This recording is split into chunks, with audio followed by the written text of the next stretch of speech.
Netcasts you love. From people you trust. This is Twit. Bandwidth for Twitch is provided by Cachefly at CACHEFLY.com. This is Twitch, This Week in Computer Hardware, episode 153, recorded January 19th, 2012. CES and laptop retrospectives. This episode of This Week in Computer Hardware is brought to you by Netflix. Watch thousands of TV episodes and movies on your PC, Mac, iPad, iPhone, or TV instantly. All streamed directly to you, saving you time, money, and hassle. For your free 30-day trial, go to netflix.com/twit. Hey everybody, welcome to Twitch, This Week in Computer Hardware. I'm your host, Ryan Shrout. We are joined by a special guest, Roger Chang, who's filling in for the MIA Patrick Norton, who had some family emergencies to attend to. How's it going, Roger? It's doing pretty well, considering it's raining, and I'm still recovering from CES from last week. Yes. But good. Yeah, CES recovery takes longer than most people would expect. But apparently that whole... Did you stay through the weekend as well?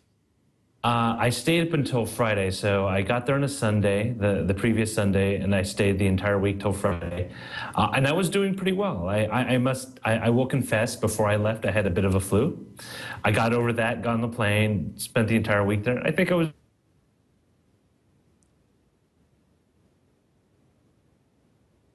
doing pretty well. Yeah. It's kind of the thing that, it's a gift that keeps on giving.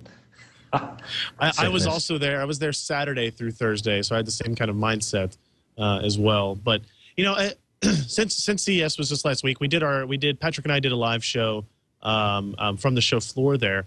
I just wanted to know, from maybe like a PC hardware side of things, was there anything that kind of stood out to you in particular from CES, or did you get the feeling that at CES PC hardware was kind of like a non-discussed topic at some level? I will say that in terms of PC hardware, it was less like what people would remember, say, from like Comdex, where it was very component oriented, and more into a finished kind of consumer electronics product. Vizio, for example, announced a new line. Vizio, the HDTV manufacturer that everyone knows and loves, that you buy at Costco and other big box stores, announced a line of very elegantly designed PCs and ultrabooks. And it was very interesting because Vizio, for the longest time, has only been known for their displays. And I think this is kind of a genuine push, because from the chatter I've heard, the margins on HD TVs are really thin, even in some cases even thinner than PCs. And so kind of pushing over into yet another really kind of cutthroat market might seem kind of weird, but until you realize that Vizio does displays. So building an all-in-one PC with a really gorgeous display makes total sense. Building a super thin, ultra notebook with a really gorgeous screen makes sense, because that's kind of their forte, is developing the screens. Unfortunately, they were pretty mum on specs, so I couldn't figure out what was actually running inside the machines. But they themselves, the machines themselves, were really nice. Really elegant looking, kind of very thin metallic, next to no bezel on the screens. And it was kind of a theme that I saw throughout, where a lot of products were kind of the same thing from the previous CES, except this year they were just made more refined, thinner, lighter. So that goes the same thing for notebooks and ultrabooks, I'm sure. Was something that I think every big electronics manufacturer was announcing or showcasing. If you didn't have an ultrabook, you were missing out on the buzz of the show. And it was kind of, it's kind of weird, because last year it was tablets. Everyone's coming out with a tablet, even. That's true. And so I think ultrabooks are this year's tablets, I think, hopefully. The thing is, for a lot of what people need PCs for, there's only so much power you actually really need. So everyone was concentrating on new form factors that fit the quote unquote lifestyle, whatever that lifestyle may be, active, homebody, or whatever. But it was a genuine kind. In many ways, this to me, this hallmarked more of a consumer electronics emphasis on PC design and kind of commoditization than pre-existing PCs where it was okay. We have a cool shiny box for you. Alienware we'll make these really cool, awesome alien-looking cases that like work amazing for gaming. In fact, I actually went to an Alienware event the other night, and one of what they were showcasing was a new PC that was a little lower in spec than their high-end rigs, but it was portable. It was essentially a desktop model that you could not only... Is this the X51? Yes, I think, was it the X51? Let me see. It's the one that kind of looks like a console yes. in terms of its size and design style. Yeah. So that was really interesting. They just announced that this week. Well, what I found remarkable was their emphasis. Well, you can carry this around to your next, LAN gaming party, or if you don't want it in the bedroom or the den, you can move it out into your living room and put it under the TV. And so, kind of there's this thought that PCs now are something that doesn't live in one particular corner of the house. It's kind of an accessory to your a digital or network lifestyle. They were they had this one setup where they had this HDTV, and it next to the side of it, and they were showing, I think it was Need for Speed, that you could play using the Xbox wireless controllers, because they also tossed in one of those Xbox 360 to USB, wireless 360 to USB connectors for the PC. So you could play like you were playing with an Xbox, except the resolution would be that much greater, and the fidelity and all that. But it wasn't anything brand new in terms of what was inside it, but rather the packaging that was new, or at least for them was new.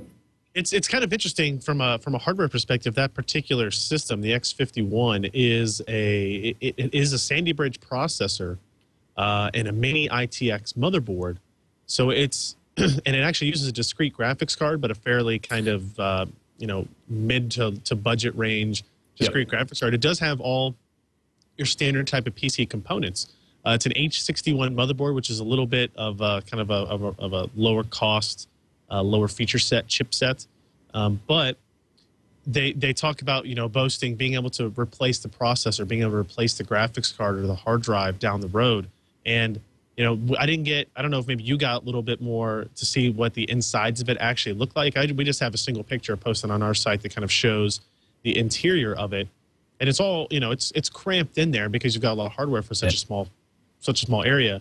But the idea is pretty neat that, you could upgrade the graphics within the power supply's limits if you want to down the road. You can replace the processor, maybe even to an Ivy Bridge processor, potentially sometime down the road as well. Or if you really just like that case, you can replace it with any mini ITX motherboard, as long as the cooling solution that Alienware has in there would function with your machine. So it's a cool little device. I think it's still a little overpriced. I think the top end model starts at like $11.99 or something like that. And the graphics you get with it is a part that was basically just designed for this type of product. Like it's called a GTX 555 or something. They did make a lot of emphasis on the user upgradability, but when you look at it, I mean, you're limited on storage bays. So anything you want to do in terms of that, I mean, you're going to have to hang outside the case. And I think you're limited to about 150 watts, so whatever that GPU is. I think as long as it does not go over 150, you should be okay. And as long as the cooling design doesn't interfere with the way Alienware put the case together. Right. I mean, they did cram a lot into a very small space, but I'm kind of with you on the, I don't know if I would pay that amount of money for what they want when I could still pay that same amount and get something a little, a step up without the Alienware logo on it. And it's going to be upgrade flexible down the road, right? If you buy a standard, even if it's a very small ATX form factor case or even mini ATX, micro ATX form factor case, it's going to be more upgradable down the line than this type of system will be. Another interesting article that actually went up at PC Per this past week was we were talking about retrospectives on CES. This was a retrospective on an old laptop. And I think this would be an interesting kind of topic to discuss on this show. You just mentioned Ultrabooks and all this type of stuff as well. One of my writers, Matt Smith, wrote an article on the Acer Extensa 5420, which is like a 5-year-old laptop. I think he bought it in 2007 sometime, so 4.5 years old or so, using pretty outdated hardware, an AMD Turion processor, 2 gigs of memory. Turion. Yeah, 160 gig, 5400 RPM hard drive, 15.4-inch screen with a 1280 by 800 resolution, which is like the default resolution for tablets at this point. So, you know, he kind of it was an interesting idea to re-review this notebook in today's market in terms of where is it deficient, where is it maybe better than, maybe where is it still just as good as current machines. And, you know, you mentioned Ultrabooks, and one of the things he talked about with is the performance was lower, yes, but he loved the keyboard on this larger, kind of fatter machine because it had more space. You could have basically longer throws on the keys. You could tell when you're hitting keys and that type of stuff. Also, connectivity was a big issue. This one had 4 USB ports, FireWire, S-Video, VGA, headphone, microphone, line-in, express card, PC card, and a memory card reader. And those are the things that you really only get on like workstation class Lenovo machines now. Like if you're buying a business class machine, maybe you'll get those types of connections. So I don't know. I mean, have you thought about any of that kind of stuff? Like where do these old laptops maybe do better? Have we gone too thin to the point of sacrificing a lot of this functionality? Well, I think it's interesting because you kind of, everything that's built is built for a market. And when you look at a product, especially as it evolves, be it a notebook or a stereo or even an appliance like a washer, dryer, or refrigerator, how it's designed, you can tell a lot about who they're kind of pushing it towards. And what's interesting is back in the day when these laptops came out, they weren't really intended for the home user. They weren't intended for students.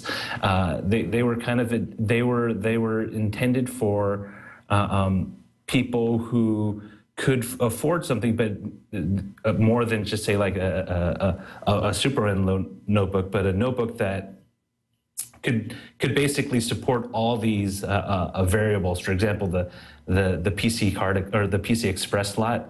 I mean, I remember my first laptop was an old piece of crap 46 compact, and it had a PCMCIA slot, and I thought that was the best thing on the planet.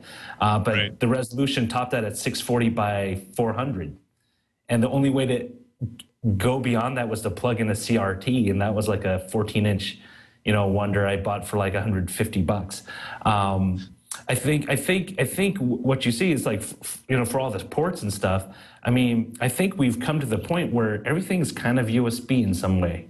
Be it your phone, be it a memory card reader, be it any kind of device, even an external drive, right? You just plug into a USB port, don't have to worry about it.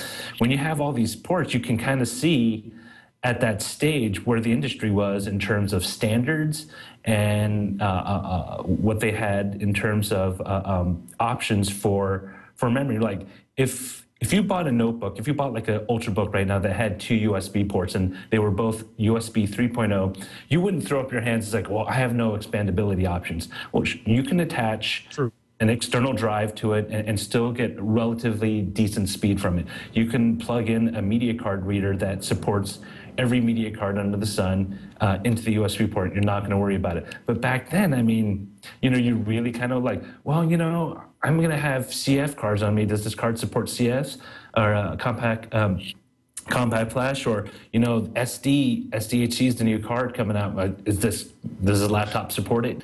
Right. You know what? I'm going to need a new hard drive in a couple of years. Is this going to be expandable? Because what did it come with? Like a 4 gig or 40 gig hard drive or something? It's like, maybe I want to upgrade to a 60 or even an 80 or heaven forbid 100 gigabyte hard drive. Right. It's what you see is like you had all these options because the manufacturer knew that's what people wanted. But as things get smaller, things become more consumer electronics oriented.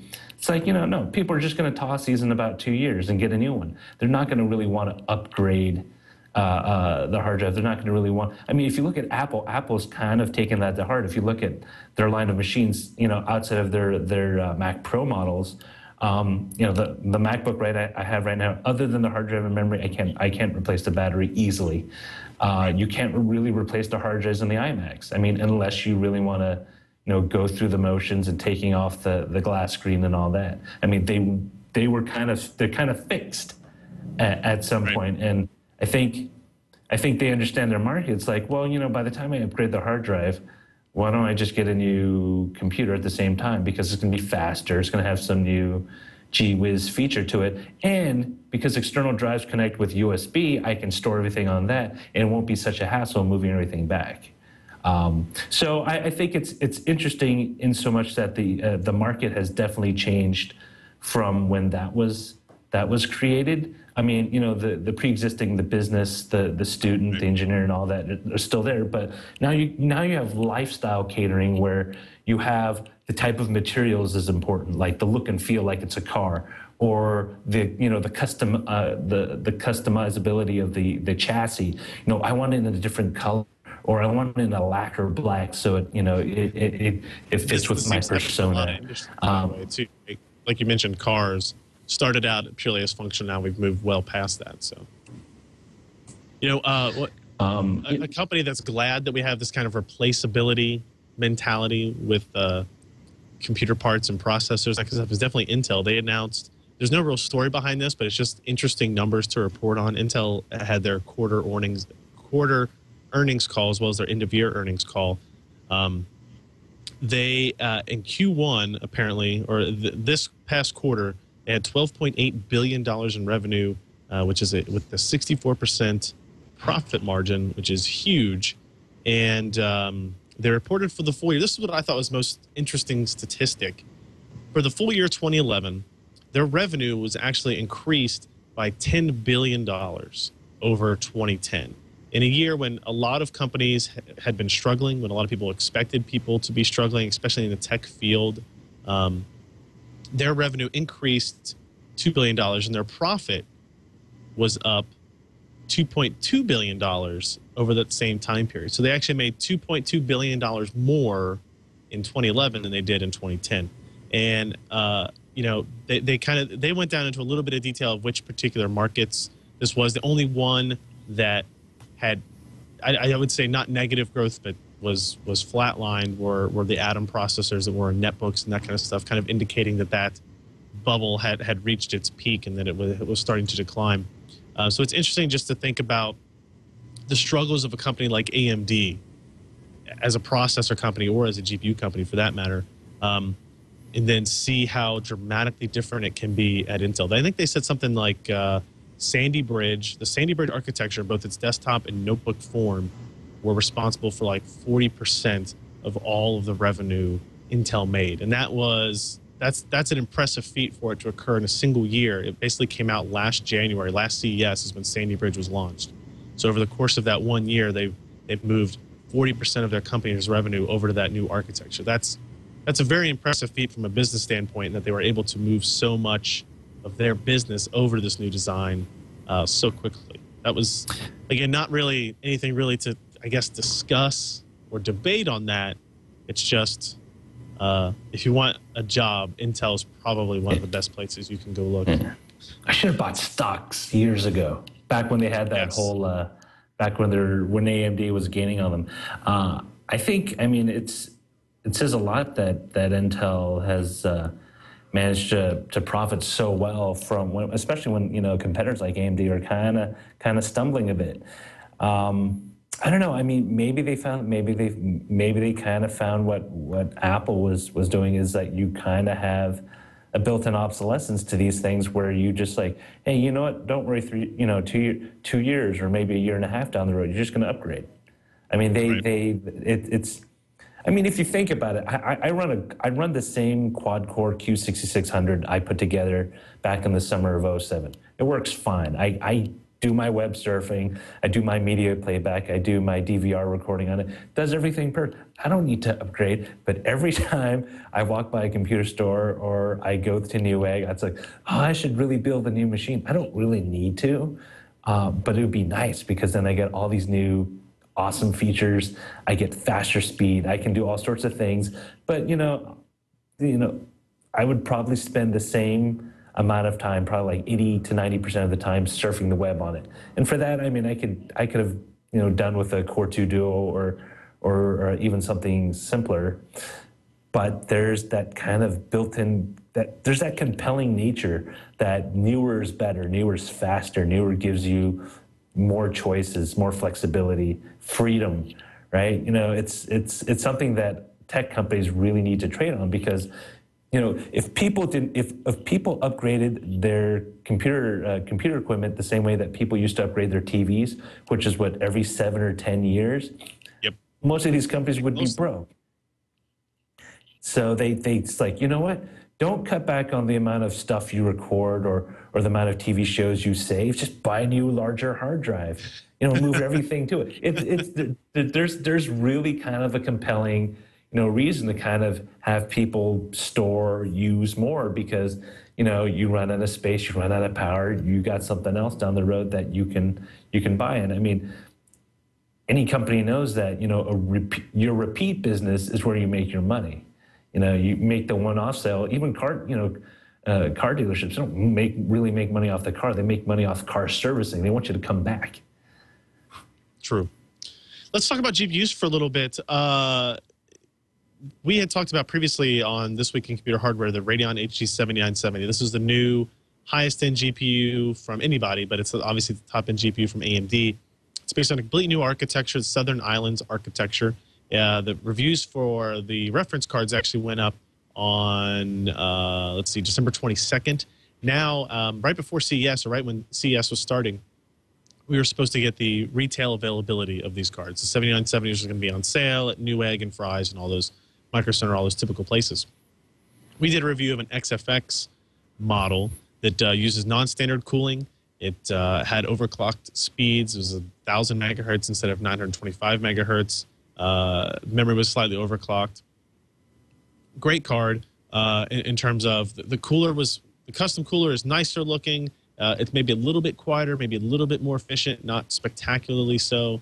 Your output connectivity is the same. You've got a dual link DVI, HDMI, and 2 mini display ports. You can utilize all 4 of those as long as you have 2 monitors that support DisplayPort or active DisplayPort adapters. A lot of connectivity options there. It's a good solid card, right? We've already talked about the GPU itself. Performs very well. The clock speed differences going from 925 to 1,000. You know, a handful of percent. You would expect that handful of percent performance increase. That's pretty much all you're going to get. What was interesting in our review is that we were able to test Crossfire for the first time. So doing multiple GPUs, 2 7970s. We were a little bit let down by the performance. I don't think we talked about this at CES, so I wanted to mention it here. Crossfire scaling has kind of let us down. There were some instances where it actually worked very, very well.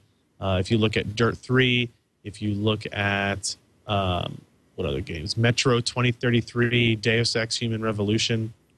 The Crossfire results for those games are very impressive. They scaled, you know, close to 1-to-1. If you look at those specific Crossfire results, there's actually a separate page for Crossfire results on there.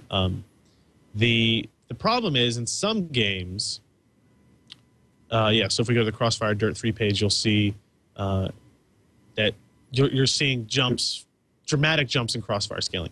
Other games, Battlefield 3 was the most odd game. It scaled at 1680 by 1050 resolution and 1920 by 1200, but not at 2560 by 1600, which is where people would need that kind of scaling the most. It didn't scale at all in Elder Scrolls V Skyrim, which is kind of expected because it's a CPU-bound game. But then Batman Arkham City, it didn't scale at all. And what was the other title we had issue with? Human Revolution, Deus Ex Human Revolution kind of had some weird dips in it. It was enough of our 6 games, 3 of them scaled well, 3 of them were questionable or had problems. And a 50% success rate is not acceptable for somebody who's going to spend $1,100 or $1,200 on video cards. It was a little disappointing, right? And I think this is something that they'll all fix in a driver. It's not an architectural issue. It's not something that requires hardware revisions or anything like that. They will be able to fix it in drivers, but you're talking about a graphics card that retails for, at minimum, $550. Now, was this something you saw across all the 7970s, that scaling issue? We only had 2. We only have the 2 here. So, but I mean, they're basically identical. We tried all kinds of different troubleshooting methods. We had AMD on the phone with us, and they weren't able to give us any solid answers. You know, switching slots on the motherboard. We actually changed different motherboards. We got the same type of results. You know, something like Batman, where it doesn't scale at all, makes sense in my mind, because I go, okay, they haven't updated the driver with a profile to allow for scaling in that particular game. The next driver release in the next 3 weeks or less will probably fix that. That I get.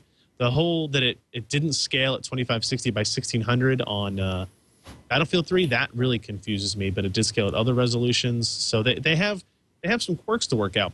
And I guess my issue is, I believe that they will work it out. But if you're a gamer who's spending $550 or twice that much to get crossfire configurations of a card like this, you're also the same type of person that's going to buy games day one. You're the type of person that wants your total graphics investment to work on the first day. And it seems that even though AMD has been talking about their gaming initiatives, they haven't been doing it as well as Nvidia has been doing it. Nvidia seems to be much faster in getting new drivers out. They seem to be much faster at answering these calls. So yeah, you can see there at Battlefield 3, the blue line that is the 7970 crossfire configuration actually doesn't really vary at all from the single one, but it did on the other two. So it's really weird. So I gave them, I knocked them on that and I said, this is obviously something they need to address if they want to be in the high-end kind of multi-GPU market still, which they do, high profit margins, even if it is low volume. So, I mean, that was the 7970. I know we were kind of talking about this before the show started. Do you really need that much power? There are still instances for it. Multiple display gaming, 2560 by 30-inch display gaming, that type of stuff. Because remember, the 7970 can run 3 displays at 2560 by 1600 off of a single card if you want. Then you definitely can use as much computing horsepower as you can possibly get for your gaming. But again, not for everybody. And as I know I did mention this at CES, availability of these cards has been really, really difficult to come by. And I do not think it's because there are tens of thousands of people willing to spend $550 on a graphics card. I think it's because they have some pretty tight availability issues that they need to work out. So we'll see. Actually, I'm going to do Newegg has none in stock. I just wanted to double check. Make sure I was giving accurate information up to the minute. Yeah, I've always been sort of impressed, but at the same time worried about AMD's ability to. I mean, Nvidia is of late. I mean, everything I've been hearing is like, if you want a new, because I'm in the market to actually upgrade my GPU. I'm running like a 4870. Everyone's just, if you want a single card, just get this. Was it the Nvidia 480? 580 is the latest one. Yeah. No, it's a previous gen, but it's like low buck enough. Like it's a sub $200. Okay. They did release some of the 480s like on sale because I know they had a bunch of 480s left over from last year or so. Yeah, that might be what they were referring to. But it just seemed like back when I got the 4870, AMD had the real value proposition in terms of price performance. Nvidia was like, okay, they got the high end max out, but unless you want to spend that kind of money, you're gonna probably settle for something less, and that's where AMD kind of decided to, or ATI kind of focused. But of late, I mean, it's just everything I've heard. I mean, is it because AMD is so big and they're concentrating on both this GPU and CPU design, where NVIDIA is kind of more focused, even with the Tegra and all that? Or is it just, one of those things where it just swings from one company to the other? It does. It does just swing from one company to the other. And if you're in the market for a GPU upgrade, I would still, our kind of the other story we're going to talk about was the fact that NVIDIA looks like they are pulling in the release of their next generation GPU because of the pressure put on them by this release. I think that it's called Kepler is the code name for it. And they're probably going to be available now sometime in March, which is close enough for people that may be willing to spend that kind of money on a GPU to hold off a little bit, which is obviously the intent of kind of leaking this information out there and making sure people know that it's coming down the road. There was one piece of information that came out today, actually, from a source that is traditionally very Nvidia negative. There's a particular website with a particular reporter who tends to be very, let's say they find Nvidia's flaws. They're not lying. They find Nvidia's flaws. They make sure everybody knows about them. Well, they're hearing now, and they're seeing that the upcoming Nvidia Kepler is actually going to be a much better GPU than Southern Islands. And the fact that they are saying that actually makes me believe that will be the case. So that's, if you're a high-end GPU enthusiast, it's actually really good news for you. Hopefully it'll put pressure on AMD. They'll have to lower the price of their cards, and we'll get a little bit more kind of competition going back and forth there. I think it's going to be an interesting spring for graphics cards, because we'll see, you've got this $550 GPU up there, and there's not that many people that are going to spend that much money on a graphics card. But as AMD releases their lower-end options based on that same architecture, we'll see prices come down. We'll see like the current gen 580 and 6900 series cards. Those will start to go on sale. Those prices will come down. And I think by the time summer hits, we'll have a completely different landscape for graphics cards and PCs, for gaming PCs. So, but it is one of those things that just kind of swings back and forth pretty regularly, which is good. That's what we want. Like, you want that kind of competition to go back and forth. You don't want it to be what it has been on the CPU side, where Intel has been dominant for so long that there's not a real big push to kind of move things in any particular direction. Yeah, hopefully, all I'm really hoping for is a sub $200 card that will allow me to play Diablo 3 and BioShock Infinite in moderate to high resolution, or with all the eye candy turned on. That, I don't think that will be a problem. I think for the immediate future, that's $200 graphics cards be more than enough to do like 1080p or 19 by 12 gaming. Another little interesting thing I'll hit on before we get into a couple of emails. Intel released a new pilot program that kind of is odd. So processor manufacturers, GPUs, CPU guys, whatever, they always take we don't support overclocking. If you overclock it, it's not our problem. Void your warranty, all that kind of stuff. Well, Intel actually launched a performance tuning protection plan that is aimed at users of K-series and X-series processors, the unlocked and kind of overclockable friendly processors. While the company is stressing that they do not officially endorse overclocking or otherwise running CPUs out of spec, the performance tuning protection plan is an additional service that can be added in addition to, though separate from, existing warranties, where Intel will furnish a free replacement processor to any user that unintentionally damages their processor as a result of overclocking or increasing the voltage. So that's interesting. They'll charge you anywhere from $20 to $35. You register your CPU with them. And then if you fry it from overclocking, they will send you a one-time replacement. Now, we had this kind of debate amongst our team trying to figure out, is this Intel doing a nice guy thing? They're making $10 billion a year or something like that. Are they trying to like give back to this community and say, yeah, we can afford to do this at a moderate price? Is it them trying to make more money on this type of like retail big box insurance program upsell that you always get when you go to someplace like Best Buy? Or what are your thoughts on this? I mean, is it? It really feels like an upsell. I mean, it's a one-time only. So say you fry your CPU, you get the replacement, and that's it. I mean, if you fry it again, I mean, you're not getting a second replacement, as it were. And it's a one-time fee, or is it? I was trying to find out if it was a one-time fee or is it was like a subscription-based where you. It's a one-time fee. So you pay if you buy the highest end CPU, the Core i7-3960, the new Sandy Bridge E part that is a $1,000 processor, you pay $35 for the insurance. I think they just want to sell more. It's kind of weird. It almost sounds like they're giving consumers, or at least potential buyers, kind of a get out of free jail card if you happen to blow your CPU when you overclock it, thereby making people say, you know what, that high-end CPU, $400 or $500, you know what, I at least if I do anything to this, I'll get a replacement. And so you encourage people to kind of move up to the next level in terms of their CPU That's purchase. true. So instead of saying like, I might fry this chip anyway, I might as well just go with something cheap. I can get something very expensive.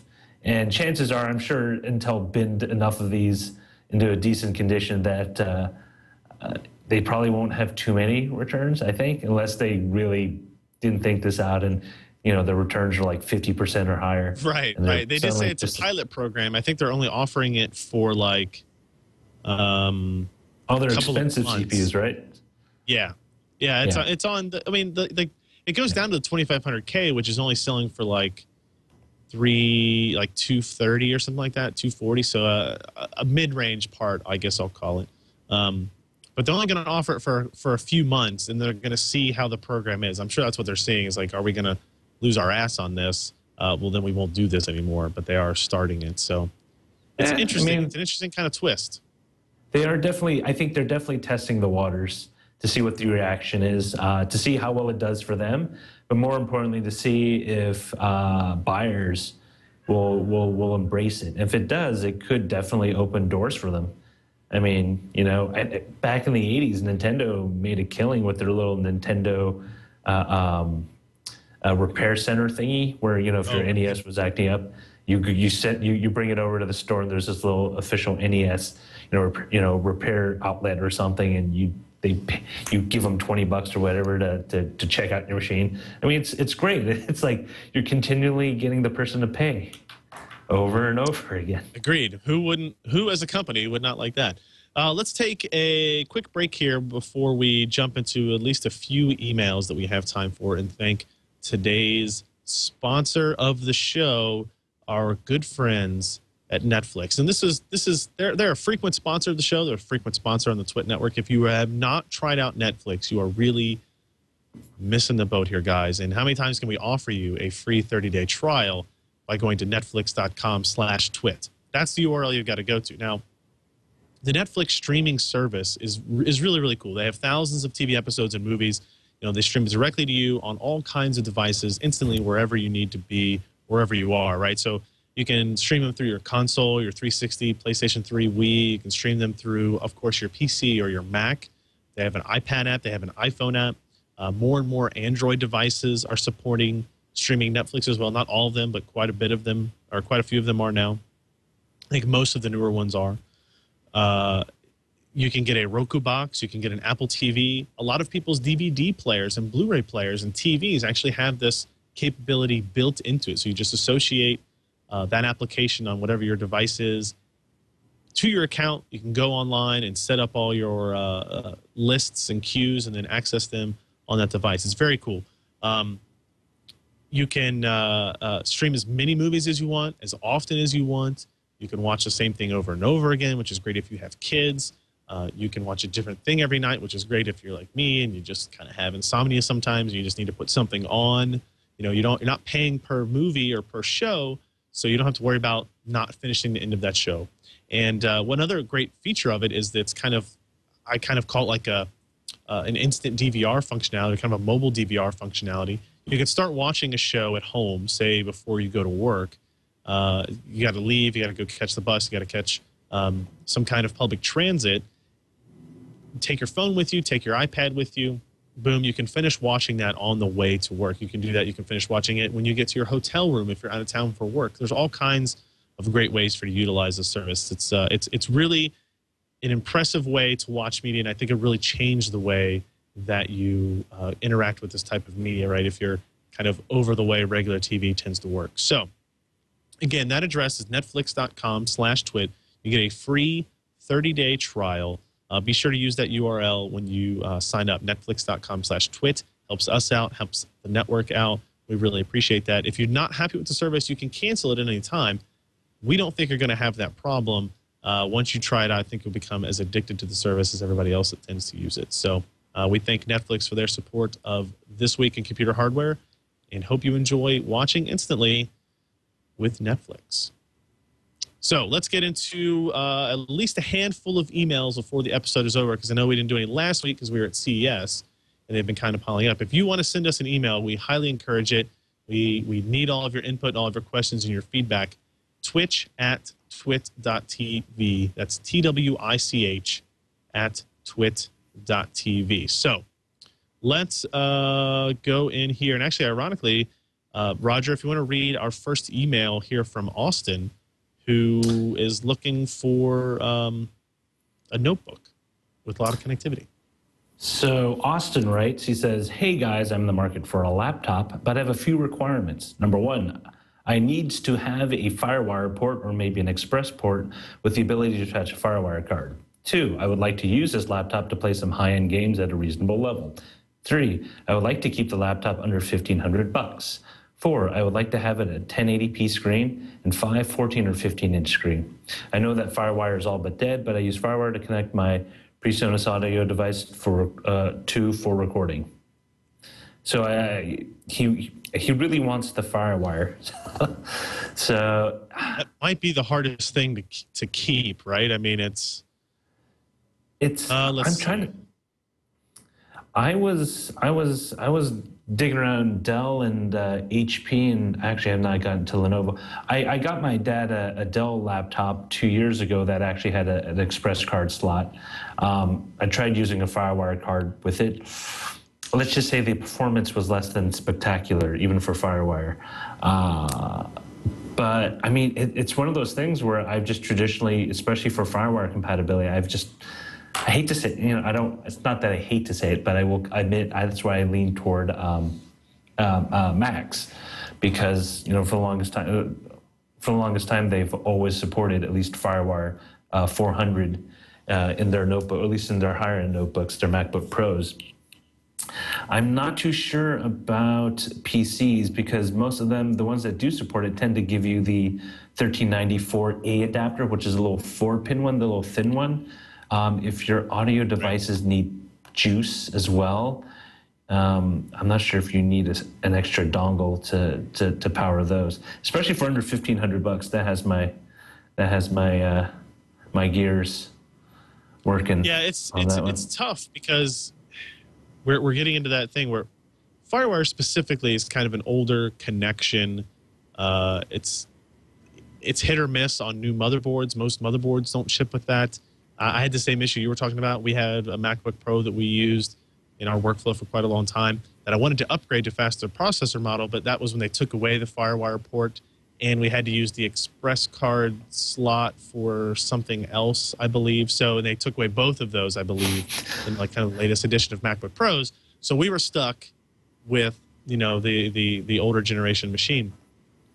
And also, I think your best bet is to look at the Lenovo business laptops or the HP business laptops, because those are your ones that we kind of mentioned earlier. They're going to have more connectivity options. They're going to retain things like FireWire and PC card.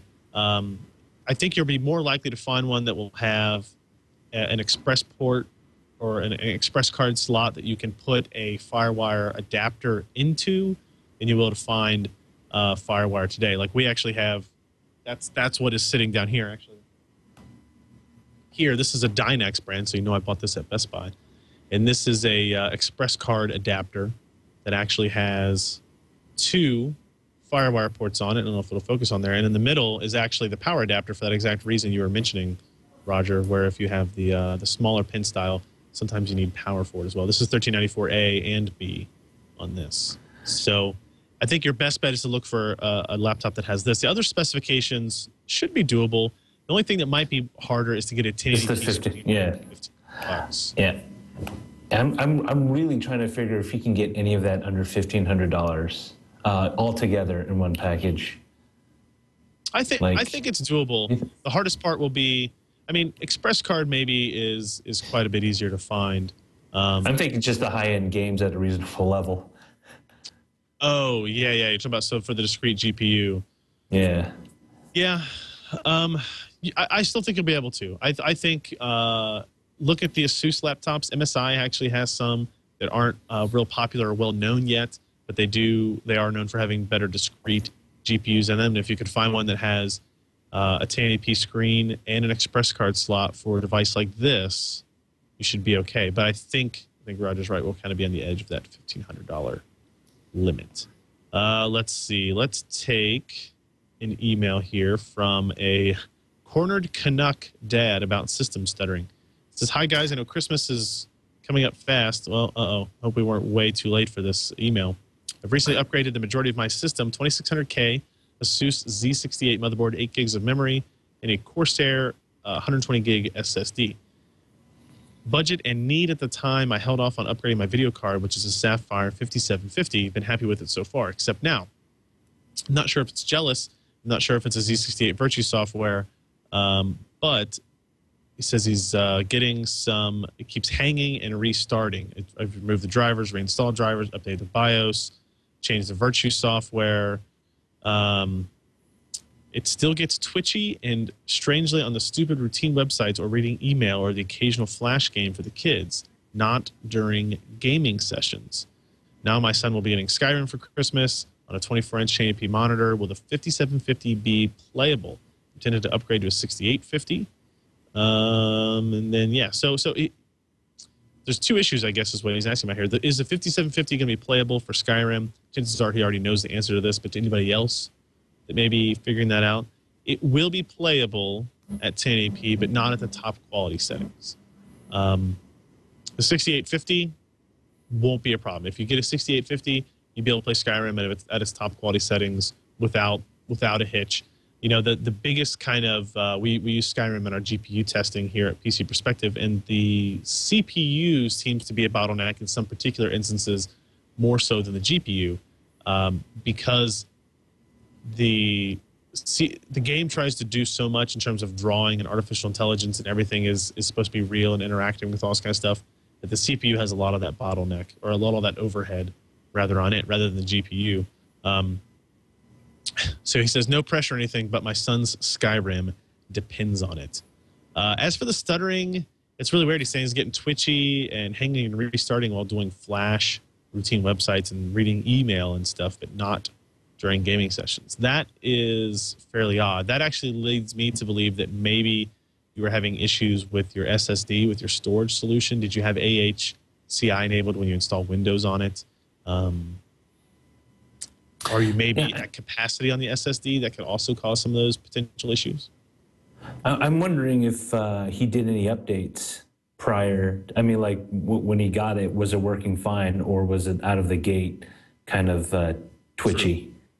True. Because if it was something, you know, it's one of those things where you kind of work backwards to when the last time that system, especially with some of the more elaborate ASUS, actually any motherboard from any, you know, gigabit or MSI, the more features they tend to cram into it. And from personal experience, one of those things tends to kind of complicate issues, and it could be something where, I mean, is it possible to turn off some of the functions in the BIOS to see if it gets it working again, where you can kind of isolate if maybe with something a feature of the board itself that might be causing an issue, if it's something that's relatively recent, or even if it was something that, you know, when you cobbled it together, it was acting the same way. The SSD would also check. I mean, if you're maxing out on it, and Windows likes space, especially for the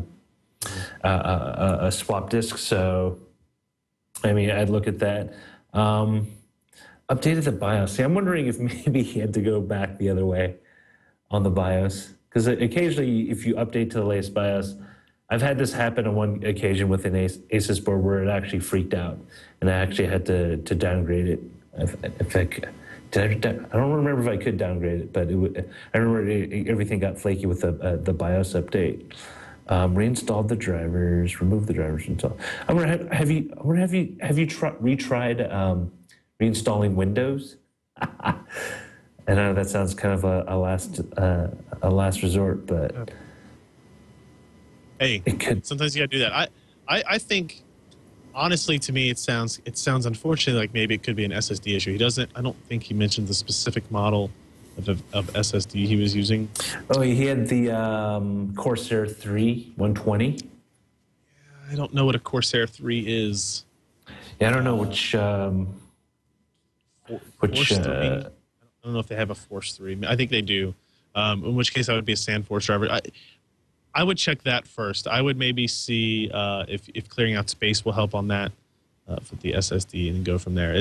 Check around on forums and look for SSD stuttering, because that's kind of what it sounds like to me, more than likely, especially if it's not happening during games. You want to take this email from Daniel about noise dampening material? It's kind of interesting. So Daniel writes, I was wondering if you had any experience using any of the various case foam / pad materials advertised for noise dampening. If so, what is your thought on their effectiveness and possible side effects in terms of temperature? I currently have a Corsair 700D, which I love, and noise is not actually a problem as the system is reasonably quiet overall. But if I can spend a small amount of money and see real improvement in noise levels, then it's something I may look into. Have you ever used any of this type of stuff? I was just kind of looking around.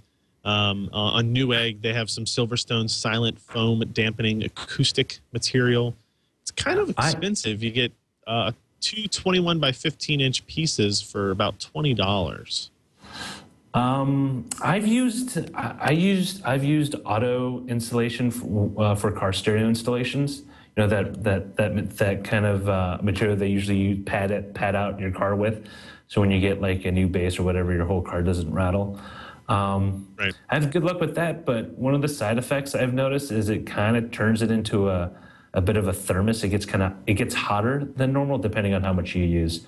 Because you know, like in my old case, it was just bare metal, so it would radiate.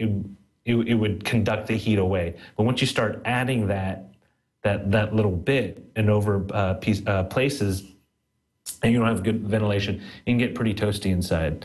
So yeah, you definitely need to make sure you have good fans. Like he's worried about noise levels, obviously. So you want good quality fans that are kind of maybe larger and spinning a little bit slower, so you don't have noisy fans, but sound dampening material necessary. But it's sound dampening material will definitely help keep noise inside the case.